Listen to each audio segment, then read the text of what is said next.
Welcome back. It's still Passage to Profit with Richard and Elizabeth Gearhart. And we have with us Johnny LeHane, who is not a rock star, but he is in his own way. And he is manager of Hudson Valley Startup Fund. And welcome to the show, Johnny. Great to have you. Oh, thanks a lot. A pleasure to be here. And really impressed by Tom's story. And actually hope we get to talk about the other hat that I wear, which is as head of research and development at Hudson Valley Center for Innovation. So Tom, I think we could write a book together, honestly. You're on the inside, I'm on the outside, trying to fill the gap for my startup fund hat, but a ton to dig into there. So hopefully we can draw you back into my conversation, our conversation as well. That's really great. So what is a startup fund? Great, thanks for asking. So it's bringing angel investors together. I noticed here in the Hudson Valley between New York City and Albany, that there wasn't what we think of as organized capital. Lots of folks had the wherewithal to invest in public markets. Some folks were creating their own small businesses, but folks who were looking for a moonshot, for a unicorn, or even for a company that might be 10 or 50 million in revenue need early capital. They need angel investment. And there were one-offs here and there. I know you guys have had Sandy on the show, and he was just looking at this the same time we were, a little north of him. So he was in Westchester, we were in Poughkeepsie and Kingston. But we ended up bringing together 40 accredited investors. I don't know if you guys have discussed that term on the show before. No, could you, that would be a great explanation. So absolutely. So that's folks who, according to the SEC, have the wherewithal to invest at this level of risk taking, because there's no guarantee of return. So that's either $200,000 a year in annual salary or over $1 million in savings to size your house.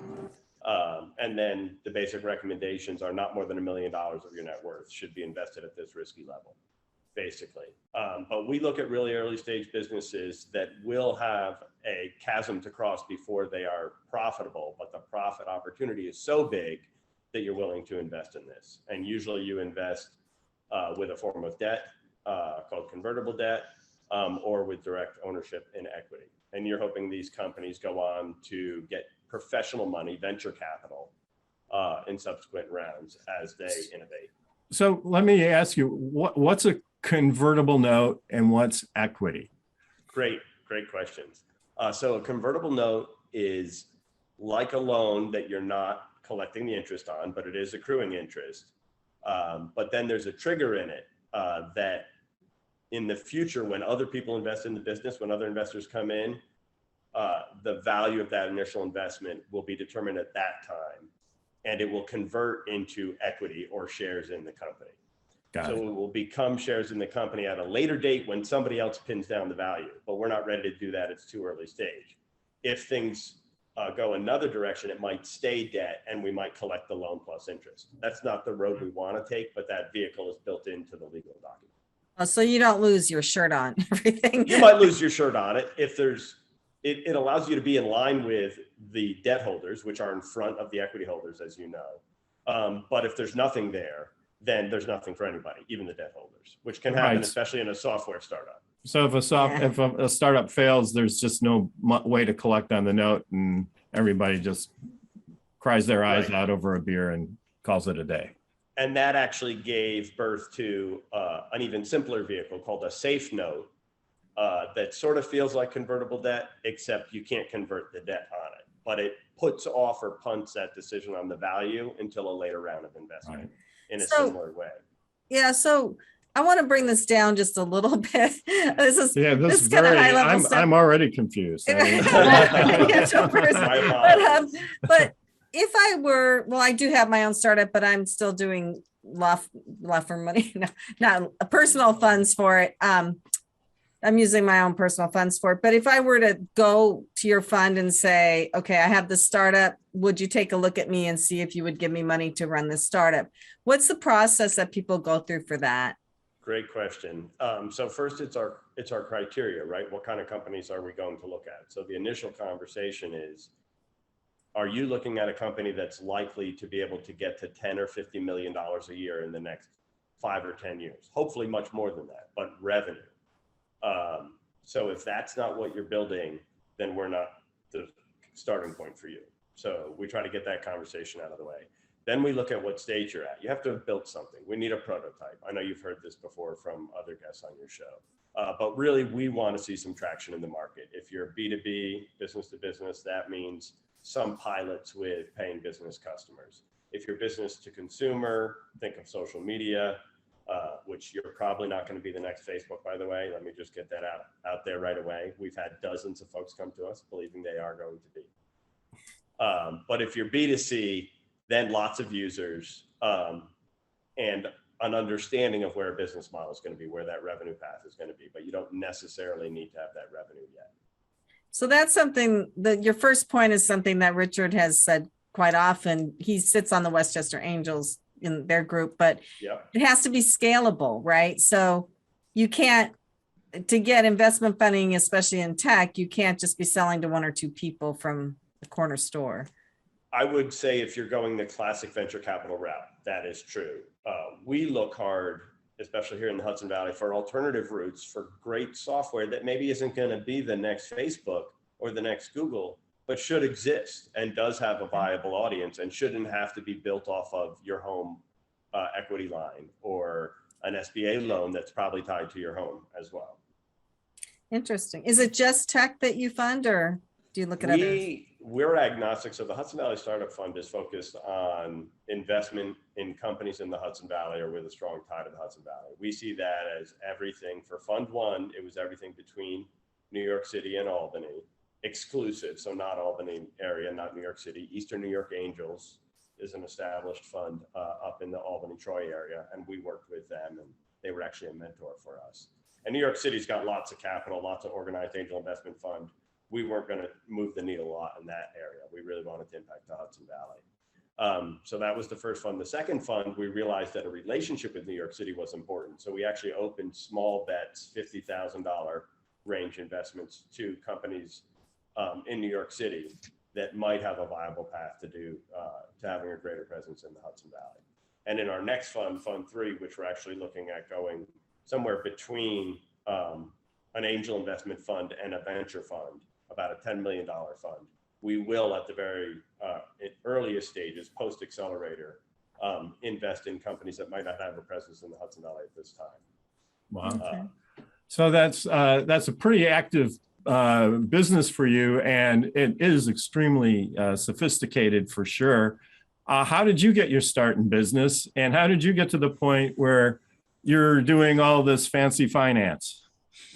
It's a very strange trip. I actually am an electrical engineer by training, so I thought I was going to go off and follow my father's footsteps of an IBMer for 36 years and do something in that. I ended up at America Online for 8 years and did software and understood deep tech pretty well there. But I also accidentally started an adult kickball league. What? Wait. There are adults who like to play kickball. But you didn't do a Squid Games thing, I hope.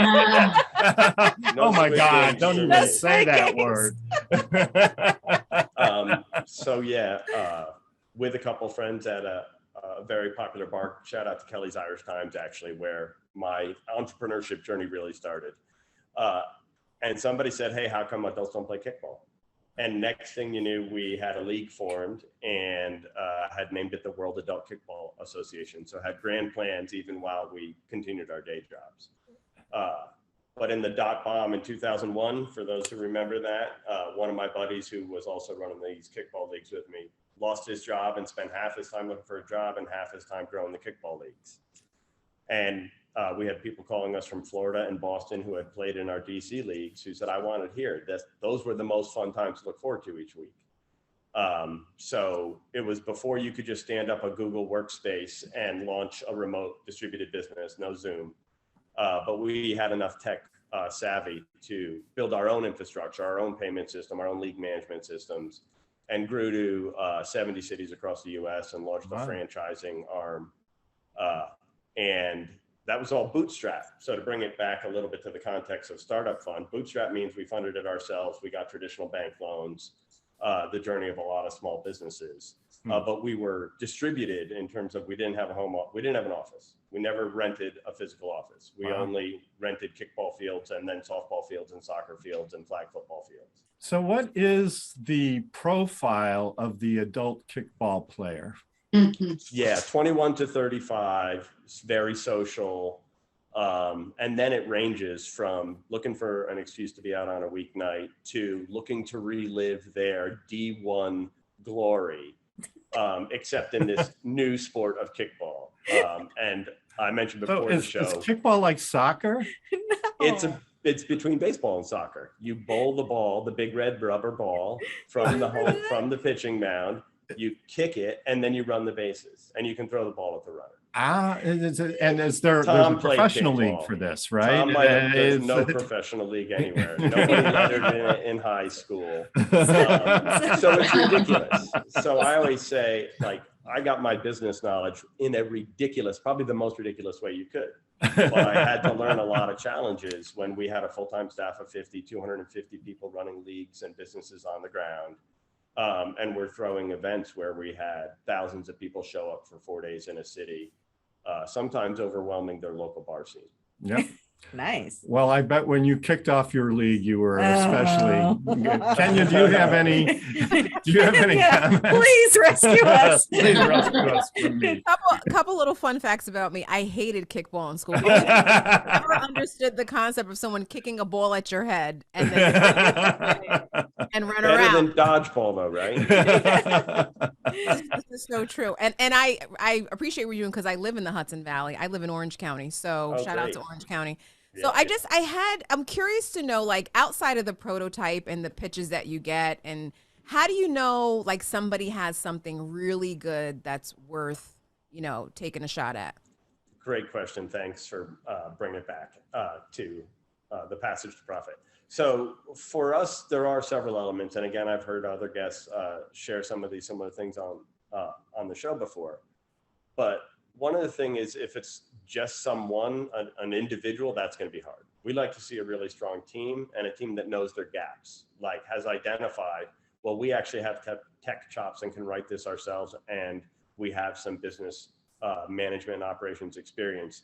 We don't have a marketing person. So in our first raise or our next raise, we are actually outsourcing marketing, but we're looking for strategic investors that come from the marketing world that's appropriate for us. So know thyself, right? So a team that's really self-aware is a good one. And this ties back to Tom. One of the things that I would have added to Tom for how to innovate is looking at the landscape, looking at the historical landscape of the business and the opportunity they're jumping in, and looking at it today. Who are your 100 nearest competitors is what I'll ask people. And they'll say, nobody's doing this. And I'll swear at them. Because somebody's solving a part of this problem for the people in your world. Tom said, first and foremost, to listen to your customer. We call it at the Hudson Valley Center for Innovation, another hat I wear, smashing into the market. You need to be all over the place and really listen, like Tom said, and know their pain points and know what they don't know. Because, Richard said that earlier. We got to know what they don't know because we've seen a broad swath of industries, so we can tie the threads together. Yeah, so Tom, that's an opening for you. Do you have a comment or question? Yeah, I think I completely agree with what Johnny just said. In fact, if no one is doing anything like about that, it means that probably means that the need isn't there. And so they might be doing it in a different way. They might be doing it with a different product or a different service, or they might be doing it themselves, whatever it is. But if there's literally someone comes in and says, no one is doing this and whatever, it sends big red warning signs to me because it gives a risk that actually the market for whatever you're working on doesn't exist. Interesting. I mean, I've heard business people talk about that issue in the past, and sometimes they say, well, we'll create the need. And I guess if you're a really big company, you can try to pull that off, but you're shaking your head there. So I'm assuming you don't completely disagree.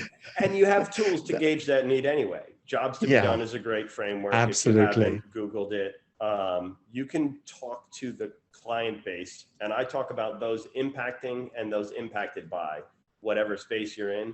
You can talk to those people and you'll find out if it's a pain point or not, or a delight point. Something they really didn't know they would need in the world. Right? Isn't marketing all about creating the need? I'm not gonna invest in a company that needs marketing. I want a flywheel. I want a thing that goes viral, and I have to keep up on that fun curve. Now we need to get on before they hit the fund curve. And that's our challenge, is we need to see a team that can do it, and we can see that that wave is coming. And that comes with the experience of seeing lots of businesses. That's fascinating point. I mean, finding those viralers that's the key, isn't it? And then the team that can execute around it and keep up and not implode, for sure. So do you guys run your own pitch competitions at all? I mean, I think that's something an entrepreneur needs to do, is go watch some pitches. Absolutely. Great question. So the Startup Fund, our member meetings are monthly pitches, and those are generally closed. We have guests come to those. But with the Hudson Valley Center for Innovation, again, the other hat, we run accelerator programs, and we also foster or support innovation programs, both standalones and with universities and municipalities. So there are opportunities there. I would also recommend Upstate Capital, both in the city and north. They have a lot of events, and there's always a pinch element at them. And I'm actually on SUNY New Paltz's campus today. SUNY New Paltz has the Venture Hub, and today is Venture Fest.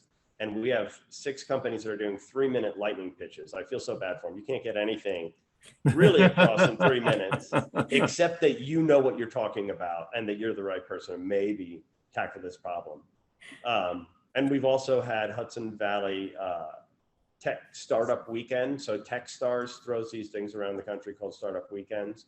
And the Startup Fund, the Center for Innovation, and other Hudson Valley organizations partnered with them. And that drew some folks, some innovators out of the woodwork who had some really interesting experience. And we've seen a new demographic up here in the Hudson Valley. I don't know if you read the stories, Ulster County, fastest growing real estate prices in the nation because of post-pandemic migrations.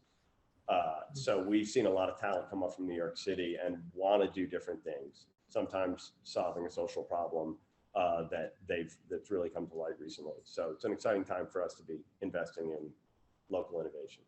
Awesome. Well, Johnny, this has been fascinating. You've been a great guest, and I just love the kickball angle. But I mean, seriously, you deserve a lot of credit for taking something like that and making it what it was. I mean, that growing any kind of business is tough, and I wouldn't have started with kickball myself, but you made it work. So kudos to you. We have to take a break. We'll be back with more Passage to Profit right after this.